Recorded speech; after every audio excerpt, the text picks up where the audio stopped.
Buenas tardes, vamos a hablar de un pequeño trabajo hecho en la Universidad de Melbourne, donde se habla de la carga de ADN de Neisseria gonorrea en hombres con uretritis sintomática y uretritis asintomática. Para ello vamos a empezar con una pequeña introducción acerca de la gonorrea, el muestreo y los métodos utilizados en el estudio.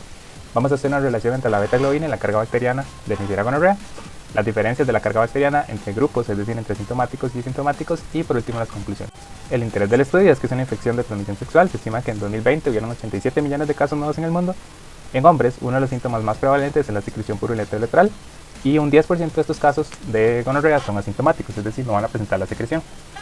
El interés que tenemos es si es diferente la carga bacteriana por metodología de cuantificación de ADN entre casos de asintomáticos y sintomáticos.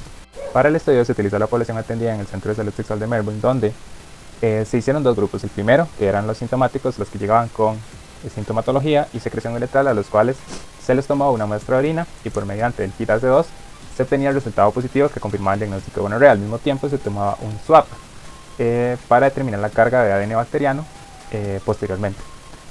Como segundo punto se tenía los asintomáticos, que tenemos un ND4 al cual se le tomaba una muestra de orina mediante el kit. Se determinaba que eran positivos y se realizaba el diagnóstico. Sin embargo, era hasta la segunda visita y cuando se llamaban nuevamente a los pacientes donde se le tomaba una segunda muestra para confirmar el resultado de la primera, y en ese caso ya ahí se le tomaba el swab a las personas asintomáticas. El swab se tomaba mediante la inyección del swab a 9 milímetros dentro de la uretra, mediado por únicamente dos usuarios para verificar o para corroborar que el muestreo fuera homogéneo. Se extraía el ADN y se utilizaba la metodología de PCR cuantitativo para los genes de beta-globina y OPA. Buenos días, caballero. Yo soy la policía estadística. Nada más vengo a hacerle unas observaciones. Espero que tenga cuidado con la comparación de estos grupos, especialmente al sacar las conclusiones. Ahí estaré atento a ver qué son las medidas que utiliza para hacer la comparación entre estos ambos grupos. Lo segundo es que vea que hay diferencias en su metodología. Está tomando el swab en días diferentes y tomando en cuenta que son asintomáticos, probablemente tengan periodos de incubación bastante diferentes. Entonces hay que tener cuidado en las conclusiones. Lo que me parece muy bien es que tenga dos usuarios para homogenizar el muestreo. Y lo segundo que me parece muy bien es utilizar una metodología como PCR cuantitativo para, en este caso, cuantificar ambos genes. Perdón por la interrupción. Seguiré con mi presentación. La relación entre la beta-globina y la carga de ADN fue determinada. Se hizo para determinar si la muestra era adecuada inicialmente. Sin embargo, vimos que el número de copias de beta-globina entre sintomáticos y sintomáticos presenta diferencias significativas. Se hizo con un Mann-Whitney y un P menor a 0.05. Además, se realizó un coeficiente de correlación de Kendall que se encuentra que hay una correlación entre las copias de beta-globina y la carga de ADN bacteriano, que tiene un P menor a 0.01 y un tau de una correlación de 0.43.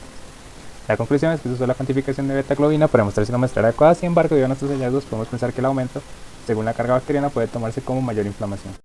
A ver, caballero, necesitamos que pare un momento. Que ya le había dicho que tuviera cuidado con las conclusiones que tomaba, ya que era un grupo de 4 personas contra 16. Sí, hay una correlación significativa, sin embargo hay que tener en cuenta que el tau, el coeficiente de correlación es de 0.43, es una correlación moderada. Entonces hay que tener cuidado con eso, ya que no toda correlación se está viendo representada aquí. Además, en la conclusión estamos viendo que se está hablando de inflamación cuando nunca se está teniendo ningún marcador de inflamación verdadero para ese punto. Está bien, disculpen. Vamos a retomar la presentación. También vimos que hay diferencias en la carga bacteriana entre los sintomáticos y asintomáticos. Eso quiere decir que el número de copias de ADN bacteriano pertenecientes a Neisseria gonorrea entre sintomáticos y sintomáticos presenta diferencias significativas, con una prueba Mann-Whitney con el P menor a 0.05. La conclusión es que los pacientes sintomáticos presentan una mayor carga bacteriana que los pacientes asintomáticos, lo cual puede tener un mayor impacto en la transmisión por parte de los individuos sintomáticos. También, mediante comparación de nuestras cargas de ADN, vemos que hay una mayor carga de ADN en la uretra respecto a cargas de infecciones de off-range y el recto de otros estudios realizados con metodologías similares. De nuevo, tenemos que parar un momento para identificar algunas debilidades del estudio. Cuando se toman estas conclusiones, al hacer esta comparación entre grupos, siempre es bueno tener en cuenta el N que se tiene. Se están comparando 4 personas contra 16 de nuevo.